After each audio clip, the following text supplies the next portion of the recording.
Buen día. Yo soy Heidi Villalobos, nutricionista, dietista y hago parte del equipo de profesionales de la Dimensión de Seguridad Alimentaria y Nutricional de la Secretaría de Salud del MEDA. Hoy la doctora Angie Caterine Niño Castrillón, coordinadora de salud del municipio de Lejanías, me invitó a unirme a la celebración del Día de la Alimentación. Y para ello me envió algunas preguntas que le han hecho los habitantes del municipio respecto a la alimentación. Y el objetivo es que podamos darle respuesta hoy a estas preguntas. Vamos a iniciar con la primera pregunta. ¿Cómo puedo medir las calorías de los alimentos que consumo? Bueno, si hablamos de un alimento natural, debemos saber cuál es la cantidad de aporte de cada uno de los macronutrientes que tiene este alimento. Es decir, cuántos carbohidratos, cuántas grasas y cuánta proteína. Y debemos multiplicar esa cantidad de aporte por calorías. Entonces, cada gramo de carbohidrato nos aporta 4 calorías, cada gramo de grasa nos aporta 9 calorías, cada gramo de proteína nos aporta 4 calorías.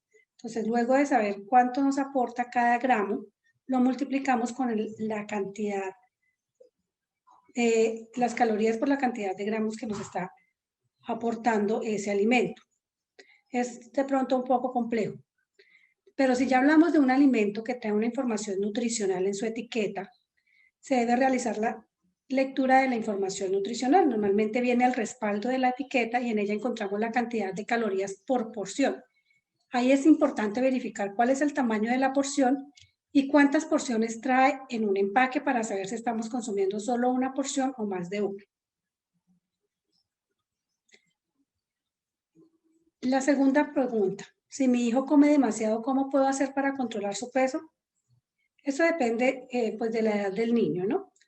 Se deben tener en cuenta pues el tamaño de las porciones que se le ofrecen de acuerdo a la edad del niño, la consistencia de los alimentos, y lo ideal es que pues, los niños consuman alimentos naturales y en preparaciones que no tengan adiciones de grasa y azúcares. Tratar de evitar darle alimentos procesados y ultraprocesados, como son todos los snacks de paquetes, papas, chitos, ponqués con cremas, galletas con dulces o con cubiertas de chocolate o cremas. Evitar darle bebidas carbonatadas, gaseosas. Y además debe motivarlo para que realice actividad física. Normalmente debemos consumir 5 veces al día alimentos, tener 5 tiempos de comida. Entonces es importante establecerle horarios al niño de comidas, no permitir que esté comiendo a cada rato, sino que hay que establecerle unos horarios de comida.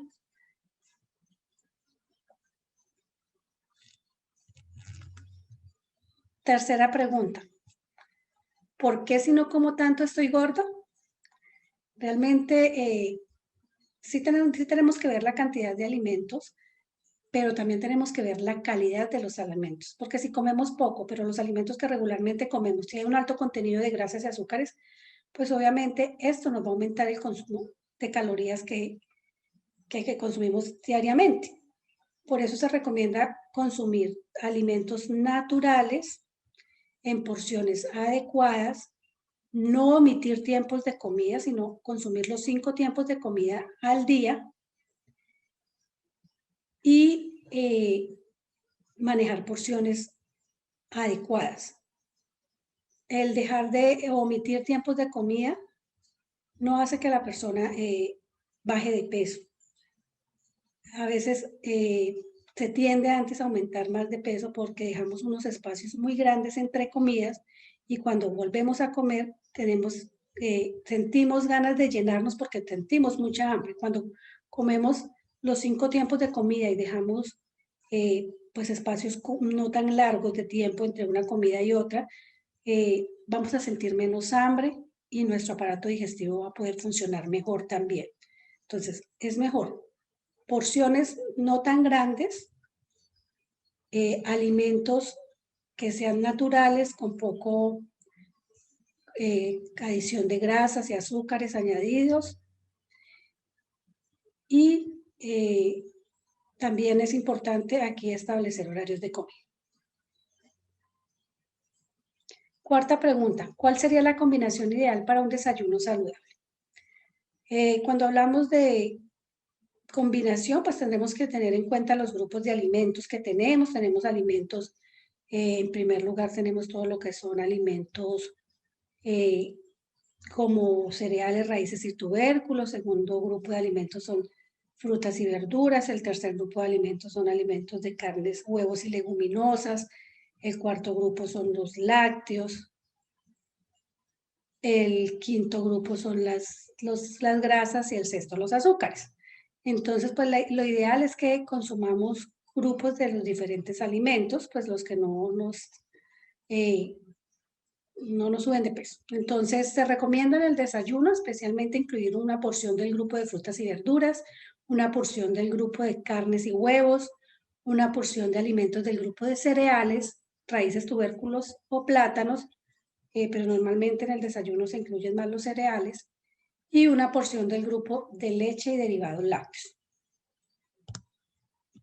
Esto sería para unas condiciones normales de una persona que no tenga alguna patología de base, porque sabemos que cuando pues, hay alguna enfermedad que a veces se hacen algunas restricciones de algunos alimentos, pero en general sería esta como la recomendación. La quinta pregunta, ¿cuál sería la alimentación ideal para un adulto mayor? Igual que como ya lo he venido diciendo, se recomiendan 5 tiempos de comida al día, incluyendo alimentos de todos los grupos, evitando preparaciones con adiciones de grasa, de sal y de azúcares. Y dependiendo pues de cómo esté el adulto mayor, la parte de su dentadura, si todavía tiene dientes, pues también tenemos que, o si le faltan algunas piezas dentales, tenemos que mirar la consistencia de los alimentos como se la ofrecemos. Tratar de darle preparaciones blandas, molidas o tipo puré para que puedan comer mejor. Pero también tenemos que tener en cuenta que la mayoría de los adultos presentan enfermedades crónicas. Entonces, dependiendo de la enfermedad que presente el adulto mayor, se deben hacer algunas restricciones de alimentos. Entonces, no podemos generalizar una alimentación ideal para un adulto mayor porque pues la idea es que dependiendo de su patología y de su estado nutricional también, puede ser que esté con bajo peso o puede que esté en sobrepeso, obesidad, entonces también de acuerdo a eso se hacen las restricciones de algunos alimentos o se hace el aumento de algún grupo de alimentos. La sexta pregunta, ¿cómo puedo concientizar a mi hijo para que no coma tantas galguerías? Pues realmente lo que nosotros recomendamos es que desde pequeños les enseñemos a comer saludable. Desde que los niños inician la alimentación complementaria, se les debe ofrecer naturales y tratar de evitar adicionarles azúcares o sal o mucha grasa. Y otra forma, pues aparte de esto, es mostrándoles de una forma amigable cuáles son las consecuencias al consumir algunas galguerías, ejemplo, mostrarles la caries dental, explicarles que la caries pues hace que les duela las muelitas, que pues van a sentir dolor al comer, también hablarles del sobrepeso, que si están en sobrepeso pues pueden padecer otras enfermedades, se van a cansar más rápido cuando van a hacer alguna actividad física. Esa es como la forma de pues demostrarle a ellos que no son tan buenas esos gaseos. Y la otra es pues hacerles preparaciones con alimentos naturales que sean muy llamativas para que ellos les guste consumir los alimentos naturales, como son las frutas y las verduras especialmente. Las carnes también, variar en las preparaciones para que no siempre sea lo mismo, porque eso a veces es lo que cansa, la monotonía, que siempre son las mismas preparaciones. La séptima pregunta, ¿qué alimentos ponen con estreñimiento a un bebé? Pues es que depende de la edad del bebé que estamos hablando. Si es un bebé menor de 6 meses, recuerden que no se le debe dar nada más sino leche materna. Si es un bebé que ya inició su alimentación complementaria, pues evitar darle comidas muy grasosas.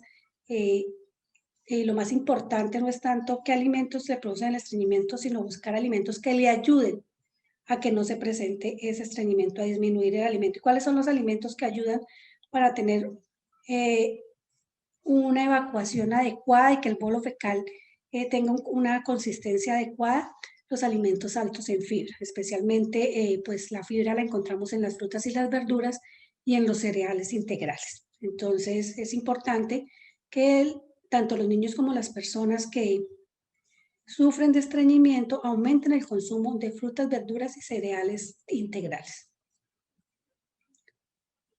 La pregunta número 8. ¿Por qué mi bebé no quiere comer? Tiene 3 meses. Bueno, la pregunta primero sería mía.